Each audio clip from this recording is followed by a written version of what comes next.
Sorry, आधे घंटे पहले लाते तो हम इन्हें बचा लेते हैं। तो उस केस में आपको क्या करना है, 5 ऐसे अलार्मिंग कंडीशन कि जब आप इस क्रिटिकल पोजीशन में हो जाते हो कि आपको होम रेमेडी चाहिए बिफोर कि आप डॉक्टर तक पहुँचें।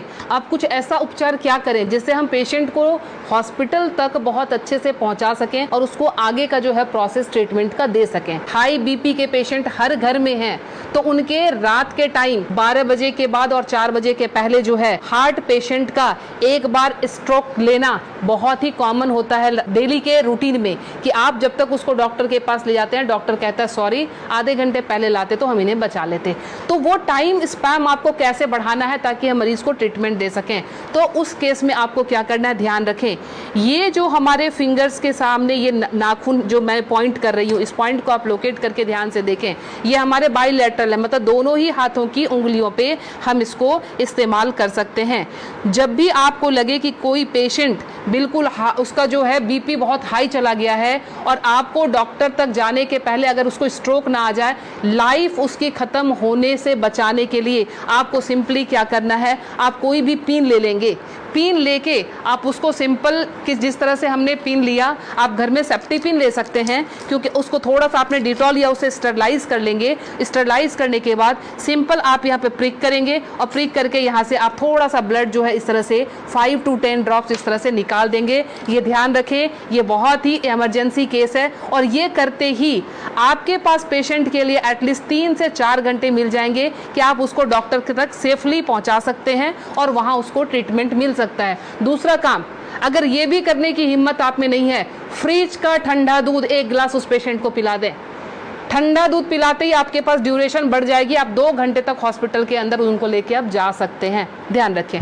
दूसरी हमारी अलार्मिंग कंडीशन जो होती है वो होती है एसिडिटी की। एसिडिटी समटाइम्स इतना हाई हो जाता है कि रात को सोना मुश्किल, सीने में जलन और भारीपन, उस केस में भी लगता है जैसे हमें हार्ट की प्रॉब्लम आ रही है। उसमें क्या करेंगे, उस केस में कि हमने इस पॉइंट को, एसिडिटी की केस में आपने इस पॉइंट को लेना। पॉइंट लोकेट कैसे करेंगे, तो आपने इस तरह से अपने थंब के इस वाले पॉइंट को, फर्स्ट पोर को यहाँ से मेजर कर लेंगे, खोल के यहाँ से मेजर करके आपका जहाँ ये टच हो रहा है यहाँ से आपने इसको प्रेस करना शुरू किया। 20 to 30 टाइम्स इसको आप डीप प्रेस करेंगे। एसिडिटी बन रही है या फिर सर दर्द हो रहा है एक्सट्रीम पोजीशन पे, आपको उस समय वो रिलैक्स देना शुरू कर देगा, क्योंकि जब जलन होती है आपके बब्स निकलते नहीं है, इसीलिए वो यहाँ पे अटैक कर रहा होता है, जिससे पेन आना शुरू हो जाता है। तो आपको क्या करना है, इसको प्रेस करेंगे, आपको रिलैक्सेशन होना शुरू हो जाएगा। तीसरी चीज़, हमारे मोशन सिकनेस, या हम ट्रैवल कर रहे हैं तो हमें वॉमिटिंग आती है, या जनरल केस में भी अगर वॉमिटिंग आती है या नोजिया रहती है, वॉमिटिंग टेंडेंसी, वॉमिटिंग आ नहीं रही है बट ऐसा लगता है कि वॉमिटिंग आएगी, इस केस को हम कैसे हैंडल करेंगे।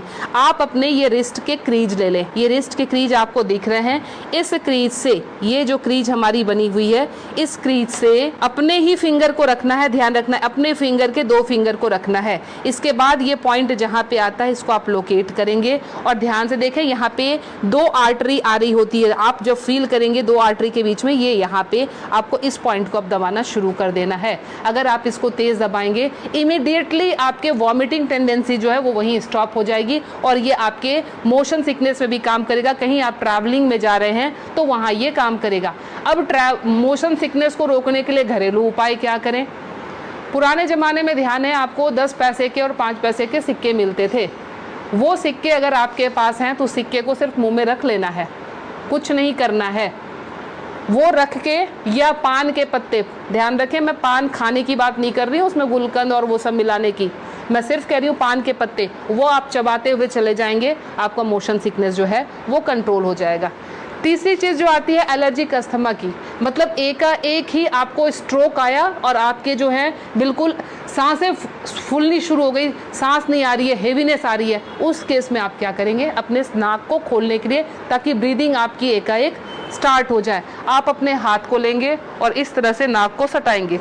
नाक की टिप जो है हाथ के जिस पार्ट को टच कर रही है उसको दबाना शुरू करेंगे और ये बहुत पेनफुल होता है, ध्यान रखें। आप अपने आप भी इसको दबा नहीं पाएंगे, बहुत ज़्यादा पेन होता है। हमने पेशेंट को ऐसे किया, ये टिप जहाँ पे आया, और ये 90% पेशेंट को ये पेनफुल वैसे भी होता है। आप उठा लीजिए, अब ये यहाँ पे इनका टच हुआ था, ये जब हम दबाएंगे 90% पेशेंट को वैसे भी, क्योंकि हल्के हल्के एलर्जी की प्रॉब्लम इन दिनों महामारी के बाद लंग्स सबके वीक हुए हैं, तो सबके जो है ये प्रॉब्लम रहती ही रहती है। लास्ट में आपको बता रही हूँ इंसोम्निया के लिए, नींद नहीं आती है उस केस में आप क्या करेंगे। नींद नहीं आने के केस में हमने क्या करना है कि ये हमारा ईयर लोब है, ये पूरा सेक्शन जो है ये ईयर लोब का है। रात को आप क्रीम या तेल लेकर इस सेक्शन की इस तरह से हल्के हल्के हाथों की मसाज देंगे। ये हल्के हल्के हाथों की मसाज देंगे, इससे आपको नींद आनी अच्छी शुरू हो जाएगी। साथ में और क्या इंक्लूड करें, हमारा जो टॉप ऑफ द हेड है, बिल्कुल सर का ऊपरी सिरा, यहाँ पे आप टैपिंग करेंगे। टैपिंग करने का मतलब हल्का हल्का आप इसको ठोकते जाएं, ये इसको वाइब्रेट करें। वाइब्रेट करने का मतलब आप यहाँ से जो है एनर्जी हमारे जा रही है नीचे, क्योंकि आपको पता है ये माउंटेन बना हुआ है, यहाँ से एनर्जी का फ्लो शुरू होता है, तो ये एनर्जी जो है पूरी जगह जाएगी और आपको बिल्कुल काम कर देगी, शांत कर देगी। तो ये 5 अलार्मिंग पॉइंट्स आपको हमेशा के लिए याद रखना है। पता नहीं आज आपने देखा, भूल गए, कल आपको जरूरत पड़ जाए, तो इसलिए आप प्लीज़ इसे सेव कर लें, अच्छे से देख लें और समझ जाएं, और अपना ट्रीटमेंट एमरजेंसी केस में ज़रूर कर लें। मैं Leena Shrigyan, naturopathy and alternative therapy expert, New Delhi से। मुझसे मिलने के लिए